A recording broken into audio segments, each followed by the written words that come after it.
the Saver Stop. Which I'm going home with, just to have that physical copy too. And these are what I have to go hand type. So they actually have a really good amount of frames. And a handful of disc media and in that book. Hello and welcome back. Friday, 6:30 now, but I got back at 15 minutes after this timestamp. So 2:02. So I checked out. It takes about 15 minutes to get back here. Chilled out, got something to eat, watched a couple different videos, different things, and figures like, well, I have enough. I know I have enough. So sales videos are going to be, if it's $200 in the total amount, $200 or more, and sourcing videos, I'll try to make it to where it's $400 or more. If it's a little less, it'll probably just be a top-down video. If it's like $300 or $250 or whichever, sometimes I'll even save 2 days and I'll mix those into one video, and I'll explain in the video that this is 2 days of sourcing. So only place I went was directly to Savers. I intended to go to the Goodwill. However, there was a small line of traffic that was pulling out from a road right where it turns into 2 lanes. And there was like 6 cars that just all decided to go at the exact same time when they didn't have the right of way by any means. So that jotted me over to the right-hand lane, and shortly at the turn, right past a turn, so when you're supposed to turn into that plaza so I can get to the Goodwill, and all those cars were there. So I just said, I'll just go here. So that's all I went to, which is fine because the Goodwill really doesn't have a whole lot. I usually just stop because it's right there. Gonna get straight to the point. Got some frames, some CDs, DVDs, and a book. All right, so to start off with is these are called Roberto Cavalli, Italy. So these have the Italy, I want to say it's right here. And these specific ones are called Monte Cristo. And they would be RC 1099. You're going to look them up. A couple have sold, but in kind of like a brown color. This is obviously a popping gold color. Really, really popping. Even has his little name up here on the lens. There you go. The one pair that's this exact style, different color, sold for $137. There's other pairs that are listed for under 100 to a little over. Without typing in the RC 1099 and just looking for sales, not a whole lot have sold under his name with sunglasses. Matching up the style without the name, they're still right around $100. So this is a mint kind of gold color. Maybe even like an off copper. Maybe it'd be more like an off copper color. Or a, what do they call that? Bear Bright. Like a Bear Bright. I mean, that I'll put in there too. But there's so few of these listed to where just the word gold. But I'll still kind of put that in there for people looking for, particularly a Bear Bright as opposed to a gold. So $100. Next pair, and that's pretty interesting, are these Prada, also Italy.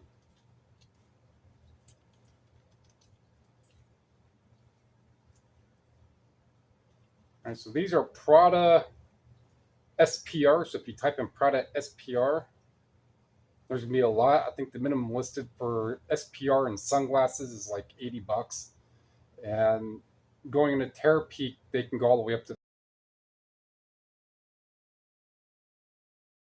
This one is more likely to be 80, might get 100 because of the condition. I mean, it'll go through the dishwasher on the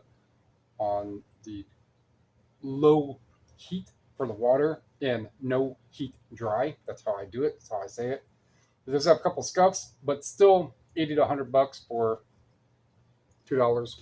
And the other pair is $2. They're all $2 there. These are Juicy Couture. Smells like couture. These specific, well, not these, but the Smells Like Couture are not really fast sellers at all. I have had a couple that have sold. If you go to Terapeak, you might be able to recognize if they're mine or not. And I still have another pair listed that's like $30. These ones have, I think there are two in Terapeak that have sold. Miller's Eric or Epic, something along those lines. It has this nice juicy tag on the side, $40.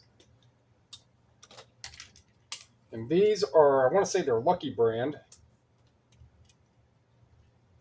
These Lucky Brand sell kind of regular. I think there's 6 or 7 in 90 days, and they're right around $30. All right, get into this stuff here. That's sealed Voices of the 70s compilation. Only real reason why I got it because it's completely sealed. It's only like $20. Glass harp. So if you are a music aficionado, which I am far from, a lot of the music, a lot of the stuff, I haven't listened to a lot of music while I'm listening, and sometimes I'll do that, and I'll probably will listen to this on YouTube if it's available. If not, I gotta find my external CD player and plug all that in so I can put a disc in there. So Glass Harp, one of the artists, guitarists in Glass Harp is a guy by the name of Phil Kagi. So there's a mythos that's out there that at one point Eric Clapton was on like the Tonight Show or David Letterman or tall redhead guy, Conan O'Brien. He was on one of their shows. Eric Clapton was, and the host asks Eric Clapton, "So now that you're dubbed as the best guitar player," whichever the question was, and then it's so said, the mythos behind it, it's so said that Eric Clapton replied with, "No, I'm not the best guitar player. Phil Kagi is." Side caveat, Phil Kagi is also from the Kent, Ohio area where I'm born and raised. Side note, so in the song My Guitar Gently Weeps, there's a lot of homage. So what came from otherwise, I want to say is somehow Phil Kagi, Joe Walsh, Joe Walsh is also from this area, from the Eagles. Eric Clapton, Phil Kagi, Joe Walsh, Beatles, and like there's another mix in somewhere on how all of them are all kind of degrees of separation, separated all under the pretext of My Guitar Gently Weeps. So there's if I can find the story, I will definitely put it in a link below. Is in a little quarterly magazine that Kent, they may still put it out. It's called like Tips and Quirks and Quibits or something like that they would put out about all kinds of like little weird things about Kent and the surrounding area. And it definitely has a lot of provenance to it, not just what happened in 1970, but Kent and the surrounding area has a lot. However, doesn't sell fast, but it does sell for $30-$35. A lot of story behind that. Just to say $35. Indiana Jones, this is like a $30 multi-disc Blu-ray set, $3. This is like $15-$18. This is actually my first grab, and I was like, well, if I get more, it'll help bring the all-around cost of goods average down, and it did. I mean, of course, I paid $3. I'll try not to pay that, but this will be listed at a little over 18, and I'll probably take an offer. I'll probably end up getting 15 for it, which is perfectly fine. If you don't do that $3 for $15 item sales all the time, then you're not worrying about digging too hard into what you get. However, for what I did spend, for what I did get, to spend $3 on that, yeah, because everything else I got throughout the day, well, that one stop. I hear metal grinding. Centrix, this is one that I talk about frequently. This one does sell quite a bit. I don't think I even scanned this one. I think I just tossed it in the cart.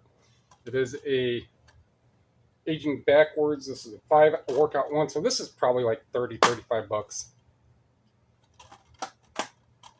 Right here. So I just got the sealed version of this, and this is a sealed version. I forget even what it's at, but these sell for right around 25, 30 bucks used. I think the sealed version I have is probably like $40, $45 or so. 16 and what's the word? What's it called when you put your car in reverse and you go out of your garage? What's that called? Yeah, someone forgot. So this specific one I want to say when I re-looked it up, they were listed as new for like 75 bucks, and going through Terapeak, they do sell new for 65 to 80 bucks. X Library, clean discs. I mean, that's about the worst of them. And so that'll still play, but 15-second spin. All 6 are there. The other 5 are clean. I'll probably get 50 bucks around there, 45 to 55 for this one. Again, $3. The Craft, go buy these, man. You can retire. No, I actually got this just to have the physical copy. Imagine that. So my daughter can come watch it. She's got an Xbox, so like, so she can watch it, or just have it, so she can have it. Maybe when we move, I'll increase a bit of a physical media collection, because there are some movies that I do like and I do try to find right around at certain time frames. I mean, I'm not a Christmas person, but as for like the Halloween time, I will undoubtedly, for the past probably close to 20 years, Halloween, I will watch Hellraiser, at least the number 1, and Phantasm, at least the first one. Each Halloween. If I watch any subsequent ones of those franchises, so be it. But it's always just those 2, and I'll rewind. But I wanted to watch People Under the Stairs, 13 Ghosts around Halloween last year, and nada. Couldn't find it anywhere without paying. And the other one was Ghost Ship. I wanted to rewatch that one, mainly for just the very beginning. But I wanted to rewatch that one, and it was all paid. You got to pay $2 to watch it. It's like, nope, that is why physical media has its standing. If you can't find what you want on the streaming services. And lastly, this book here, Judah's Scepter. The Scepter? Yes, Scepter and Joseph's Birthright. So these books do sell. I didn't see any. Well, I didn't take notice to any of this highlighting. Well, that was it looked like. And so these do sell for like 40 bucks. I didn't see any that were spiral bound, but it's still a $40 book for $3. It'll be over £1. So it'll still be like 5. So if it sells for 40 and at the MediaMan rate, that's going to be 6, or at the eBay fees, that's going to be 6 in fees, maybe a little over, because they bumped that up. I think it's like 15.15%, whatever it is.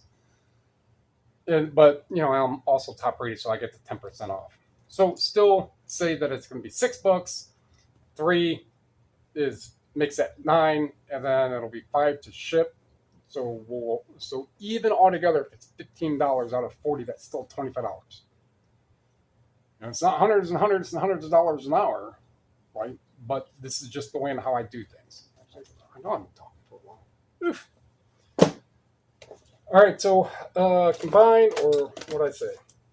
So altogether, there were 13 items for a total of 28. So that's still 2 and some change a piece.